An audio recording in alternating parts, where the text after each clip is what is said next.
गोचर में शनि पंचम में जाए या कुंडली में शनि पंचम में रहे, ठीक है। ऐसे कंडीशन पे जब उसी शनि के ऊपर शनि आए या जनरल कुंडली में पंचम में शनि गोचर करे तो उसको पनौती शनि कहा गया है। और पंचम शनि आदमी के जिंदगी में सबसे बड़ा दो कार्य करता है, एक रॉन्ग डिसीजन और बेवकूफ़ी, और लोग इनको यूटिलाइज करेंगे लेकिन इनको समझ में नहीं आएगा कि मैं सही कर रहा हूँ या कर रही हूँ या नहीं। और तीसरा इम्पोर्टेंट फैक्टर है कि इनका यूज़ होने के बाद इनको एक लात मारा जाएगा। मक्खी चाय से मक्खी उठा के फेंकने जैसा जिंदगी रहता है ना।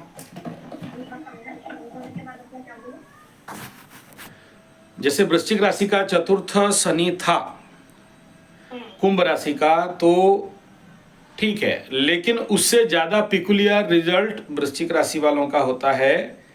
एक्चुअली इनको समझ में नहीं आता है, ठीक है। ये जो 2.5 साल इनका वृश्चिक राशि का भी जाएगा, ढैया में तो आदमी समझ भी लेता है, ठीक है। वृश्चिक राशि का पकड़ लो, ढैया चल रहा था तो वो गाहे बगाहे वृश्चिक राशि वालों को समझ में आ जाता है कि हाँ समथिंग रॉन्ग, ठीक है, कुछ ना कुछ गलत तो है।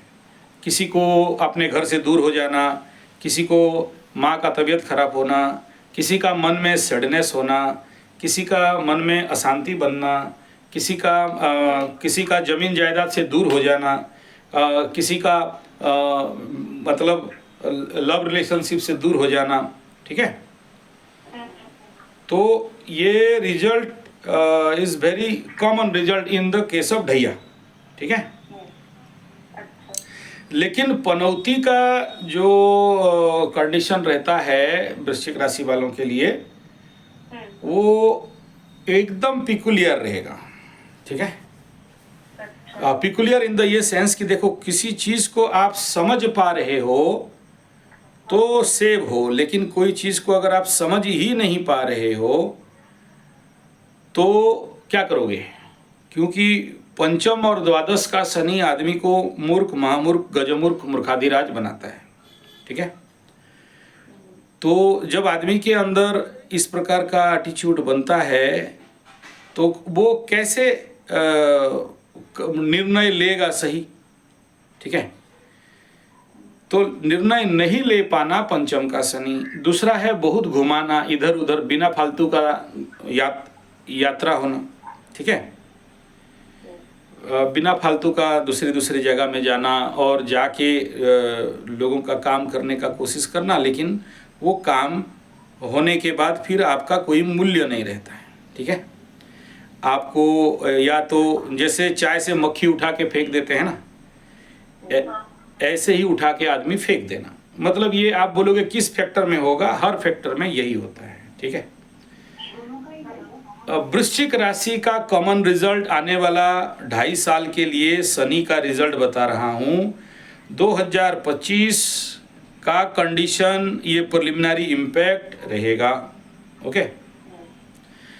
अच्छा, दूसरा ये है कि वृश्चिक राशि का चतुर्थ में मई के बाद कुंभ लग्न राशि के ऊपर राहु का गोचर रहेगा चतुर्थ स्थान में, ठीक है। तो उस समय ज़्यादातर हायर मेंटल टेंशन और एक्सेसिव ओवरथिंकिंग, फियर, फोबिया, भय, मानसिक अनस्टेबिलिटी और it is condition A type activity या हाइपर एक्टिवेशन या हाई ब्लड प्रेशर या जिसको बोलते हैं ओवर मतलब एग्रावेशन, ठीक है। किसी को भय लगना, डर लगना, ठीक है। बिना फालतू का डर, जो जिस डर का कोई मूल्य नहीं है, वो यहाँ पर देना चालू करेगा। और दोनों का उस समय 2025 में 8 तक बुध में मंगल और बुध में राहु 2 अंतर्दशा रहेगा, क्रॉस करेगा इस समय। दोनों के कुंडली में आसपास दशाफल थोड़ा सा आगे पीछे रहेगा। तो 8 सितंबर के बाद देखना मन में बड़े सारे भ्रम अवस्था सृष्टि होना। भ्रम अवस्था इन द सेंस आप चाह रहे हो एक और होने वाला रहेगा एक, ठीक है। इसको बोल दो एक प्रकार का भ्रम। यू फील कि मैं करेक्ट हूँ, लेकिन जब आप उसमें फाइनल रिजल्ट देखने लगोगे तो कहीं ना कहीं वो एक रॉन्ग डिसीजन होता रहेगा। सॉरी, वृश्चिक राशि का हो और इस समय शनि और राहु का क्रॉस ट्रांजिट हो रहा हो, और हालांकि इनके कुंडली में ऐसा दुर्योग नहीं है इसलिए मैं यहाँ पर नहीं बोलूँगा, लेकिन नेगेटिव फल कैसे बोलेंगे? नेगेटिव फल होगा पेट का बीमारी, और ज़्यादा उम्र के कोई वृश्चिक राशि हो हार्ट का प्रॉब्लम, और मानसिक लेवल पे विक्षिप्त होना, ठीक है, फोकस नहीं कर पाना। मन में राहु बैठेगा तो आदमी कहाँ से फोकस करेगा? पंचम मतलब हृदय स्थान में शनि बैठेगा तो हृदय में इमोशनल डिसबैलेंस को बढ़ा देगा, और प्रेम प्यार में धोखा मिलना या धोखा जनित चिंता बार बार आना, या किसी भी प्रकार का relationship, not about boyfriend girlfriend, all kind of relationship के मैटर पे यहाँ वृश्चिक वालों के लिए थोड़ा सा कष्टकर रहने का योग रहेगा, जो कि ऐसे लोगों को इमोशनली संभाला नहीं जा सकता। इसको इमोशनल डिसबैलेंस कहेंगे। Don't take it in negative sense. Complete positive sense में क्या होता है, छोटे छोटे बात में इमोशनली बह जाना, रो पड़ना, ज़्यादा सोचना, या मुझे ऐसा बोल दिया बोल के अभिमान करना, ठीक है। उसका प्री इम्पैक्ट अभी आना चालू हो चुका है बहुत सारे लोगों के ऊपर। प्री इम्पैक्ट है, पोस्ट इम्पैक्ट तो होने के बाद आएगा, लेकिन मिड इम्पैक्ट कुछ ज़्यादा रहेगा उस समय, ठीक है। जिसके कारण व्हेन একটু শুনে নি, শুনুন আমার কথাটা শুনুন। এইটা কি না ফ্লো হচ্ছে না আমার। तो जैसे कोई चीज़ आपके सामने आया सब्जेक्ट, और उस सब्जेक्ट के ऊपर आप दिमाग से काम नहीं ले रहे हो, आप हृदय से काम ले रहे हो, है ना। तो हृदय से जब कोई काम लेते हैं तो नेचुरल बात है गलत होता है, क्योंकि permutation combination and common answer देने के लिए दिमाग चाहिए ना। तो दिमाग यहाँ इनएक्टिव हो रहा है। एक तरफ पंचम का शनि मूर्ख बना रहा है, लेकिन हृदय स्थान में इमोशनली बहुत ज़्यादा बहना चालू कर दे रहा है। तो ये कंडीशन होता है। अब इसको आप नेगेटिव समझो चाहे पॉजिटिव समझो, ठीक है। It is not in negative sense. अगर व्यक्ति ये समझ जाए कि देखो ऐसा हो सकता है तो फिर कोई प्रॉब्लम नहीं आएगा, अपने आप को संभाल लेगा, ठीक है। रेमेडी सभी चीज़ का है, लेकिन सबसे बड़ा रेमेडी यही होता है कि if you are alert from the situation, if you understand the situation is the best remedy, ठीक है। हाँ, कि मैं समझ गया कि मेरे साथ ये होने का संभावना होगा, इसका गारंटी तो ब्रह्मा नहीं दे सकता, ठीक है। लेकिन अगर आप समझ जाते हो कि ऐसा कुछ घटने वाला है, तो सबसे पहला कोई भी रिलेशनशिप आप अलर्ट रहोगे। आपको कोई धोखा दे सकता है, ठीक है, तो आप किसी को विश्वास नहीं करोगे, आप बड़े डिफेंसिव में रहोगे। यही रेमेडी है। ऐसा नहीं कि कोई पूजा पाठ कर देने से हमको धोखा नहीं मिलेगा, हम कोई पत्थर उथर पहन लेंगे तो फिर हमारा रिलेशनशिप खराब नहीं होगा। ये सब बेकार और बोगस बात है ना। How much you alert, astrology कहता है कि आपको समझना, बूझना और उसके लिए अलर्ट रहना। ये कोई बहुत बड़ा इफेक्टिव नहीं है। हाँ, जो जिनका कुंडली में लग्न दुर्बल रहेगा, राशि दुर्बल रहेगा, they face some disease within this 2.5 year और यू मे इन 2025, ठीक है। कई प्रकार का डिजीज, मेनली अगर सोचो किसी का ज़्यादा उम्र हो गया है तो हार्ट रिलेटेड होगा, अगर कम उम्र का है तो कहीं ना कहीं थोड़ा सा इन्फ्लामेशन हो सकता है, थोड़ा कहीं ना कहीं चोट लग सकता है, थोड़ा कहीं ना कहीं एक प्रकार का जिसको बोलते हैं ब्रीदिंग डिजॉर्डर जैसे प्रॉब्लम हो सकता है। But these are all very common. ऐसा नहीं कि केवल गोचर ही किसी को रोग दे देगा, गोचर ही किसी को दुख दे देगा। In that time the depend upon the दशा एंड अंतरदशा। गोचर से ज़्यादा बड़ा होता है दशा अंतरदशा, ठीक है। तो दशा इनका वर्तमान समय में द्वादश का चल रहा है ना, दोनों का, ठीक है। तो खर्चा में वृद्धि करेगा, बिना फालतू का खर्चा कराएगा, विदेश यात्रा देगा, विदेश यात्रा हो सकता है अपने स्थान से दूर, ठीक है। उसके साथ अंतरदशा नाथ को जब देखते हैं तो वो राहु का आ रहा है, तो राहु का पोजीशन इज 4, तो टेंशन देने वाला है, बोलेंगे रेमेडी क्या है? रेमेडी ये की है पंचम सनौती का कि आप कितना ज़्यादा मेडिटेशन करते हो, क्योंकि चतुर्थ और पंचम का हाउस जब इफेक्टेड होता है, केंद्र त्रिकोण जब दो इफेक्ट हो जाता है जिंदगी में, तो सबसे ज़्यादा आदमी हिल जाता है इस समय, ठीक है। क्योंकि वो लाइफ में एक अनप्रडिक्टेबल कंडीशन जाता है और अनप्रडिक्टिव कंडीशन पे व्यक्ति संभल नहीं पाता है। तो इसका रेमेडी, अगर आप रेमेडी कहोगे तो ऐसे कंडीशन पे हम लोग क्या बोलेंगे, 5th शनि के लिए जगन्नाथ टेम्पल, पूरी जगन्नाथ मंदिर, और 4th राहु के लिए क्या है, मेडिटेशन, योग निद्रा, अग्निहोत्र, नाक नाभि में घी डालना, ज़्यादा से ज़्यादा आसन प्राणायाम करना, और साथ में बुध महादशा है तो और राहु का अंतर्दशा मूवमेंट कर रहा है, तो इसमें विष्णु सहस्त्र नाम हर एक इनका डेट ऑफ बर्थ टाइम में, डेट ऑफ बर्थ में या जन्म तिथि में विष्णु सहस्त्र नाम कर देना चाहिए। तो ये बुध का और राहु का काउंटर कर देगा।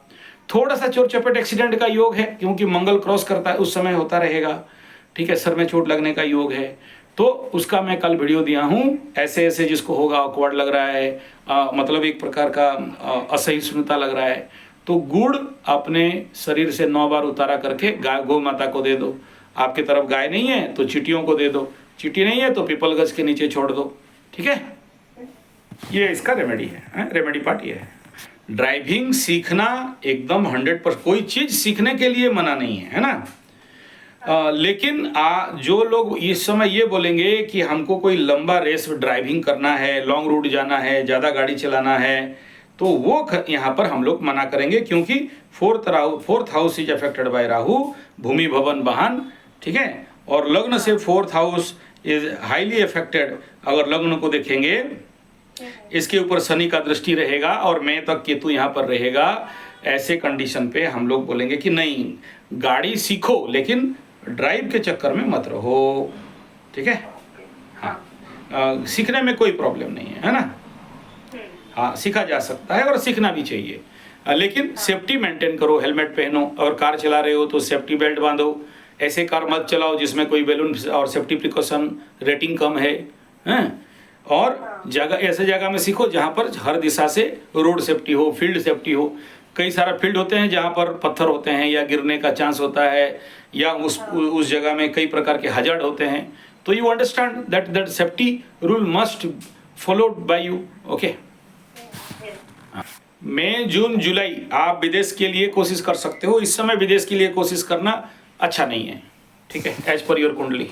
बुध अगर अष्टम में चला जाए लग्नाधिपति बन के, तो व्यवसाय और बिजनेस एडमिनिस्ट्रेशन, MBA जैसे एजुकेशन हो तो जाएगा, लेकिन वो फ्री फ्लो नहीं देगा, ठीक है।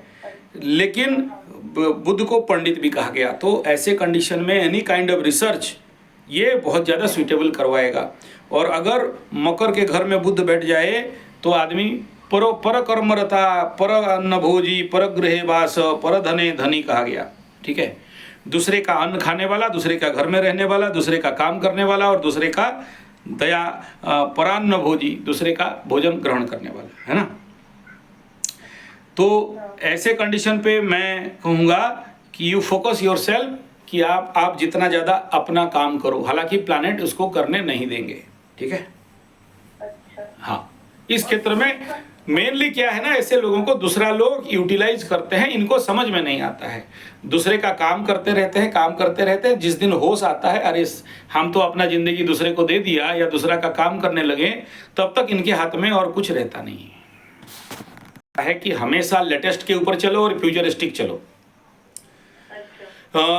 अभी आप बोलोगे कि मैं गधा सीखूं या घोड़ा सीखूं या भेड़ सीखूं या बकरी सीखूं, ये तो करोड़ों सिस्टम है ना आज के डेट में।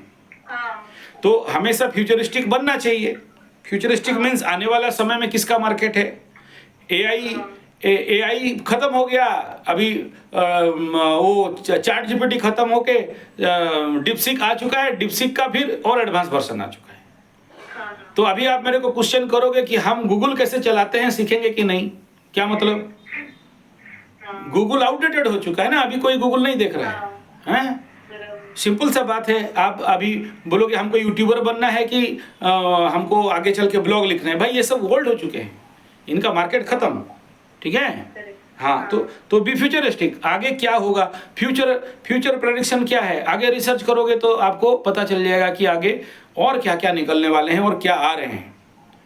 तो जो फर्स्ट कम फर्स्ट, जो पहले करता है उसको ज़्यादा लाभ मिलता है, और जो होने के बाद करता है उसको कम लाभ मिलता है, ठीक है। क्योंकि मैं कर लूं तो फिर अगले मतलब किस साल में, नहीं, किस साल में, कोई साल फाल और ग्रह और कुंडली बहुत ज़्यादा मत देखो, पगलाओगे, ठीक है। पढ़ाई, एजुकेशन और अपना करियर बिल्डिंग, ये केवल आपको समझ में आ गया कि करियर बिल्डिंग के लिए मेरे को इस ट्रैक को पकड़ना है ना। अब ट्रैक पकड़ो, चलो। अब ये मत पूछो कि किस साल करेंगे, कौन सा साल हमारा लिए सबसे बेस्ट होगा। अगर ऐसे सब कोई साल देखने लग गए तो पढ़ाई में क्या साल देखना भाई, पढ़ाई करोगे तो उसमें साल क्या देखना, कोई भी साल तुमको कोई भी ग्रह सपोर्ट नहीं करेगा, ठीक है। हाँ, पढ़ाई, मेहनत, हार्ड लेबर और अपने टारगेट को सेट करके उसके तरफ दौड़ना, ठीक है। हाँ, अब ये बोलोगे कि अगर 7.5 लग गया तो, अगर पनौती लग गया तो, अगर ढैया लग गया तो, अगर कंटक लग गया तो उसमें पढ़ाई का क्या मतलब हो गया, है कि नहीं। वो लग रहा है, लगने दो, तुम अपना पढ़ाई करो, ठीक है। तुमको टारगेट दे दिया कि भाई इस लाइन पे चलना है, तुम ये पूछा कि करियर कौन सा लाइन, यहाँ उत्तर मिल गया, किस डायरेक्शन में जाएं, यहाँ उत्तर मिल गया, कौन सा सब्जेक्ट में जाएं, ये उत्तर मिल गया। अब बोलोगे हम पढ़ेंगे कि नहीं, तब तो डंडा खाने वाली बात है ना भाई। ये तो ये आप मुझे पूछे कि मैं हमको विदेश में पढ़ना है या देश में, कुंडली का विदेश का भाव एक्टिव है तो मैं बोलूँगा विदेश। अभी आप बोलोगे कि ऋण लेंगे तो ऋण का हालत खराब है भाई, ऋण लोगे तो रिकवरी कर नहीं पाओगे और ज़्यादा ऋण में पड़ जाओगे। अभी आप बोलोगे कि फिर विदेश में पढ़ने के लिए हमें ऋण चाहिए, तो ऋण चाहिए या नहीं चाहिए वो सेपरेट फैक्टर है, लेकिन ऋण लेके पढ़ना आपके कुंडली के लिए, ऋण का भाव लग्न से और चंद्रमा से ऋण का भाव पीड़ित अवस्था में है, ऐसे लोग ऋण लेने से बड़ा विपद रहता है। कोशिश करो बिना ऋण में या किसी का स्पॉन्सरशिप में कर सकते हो तो करो, लेकिन बैंक लोन और इसमें सूद देने का काम पे मत जाओ।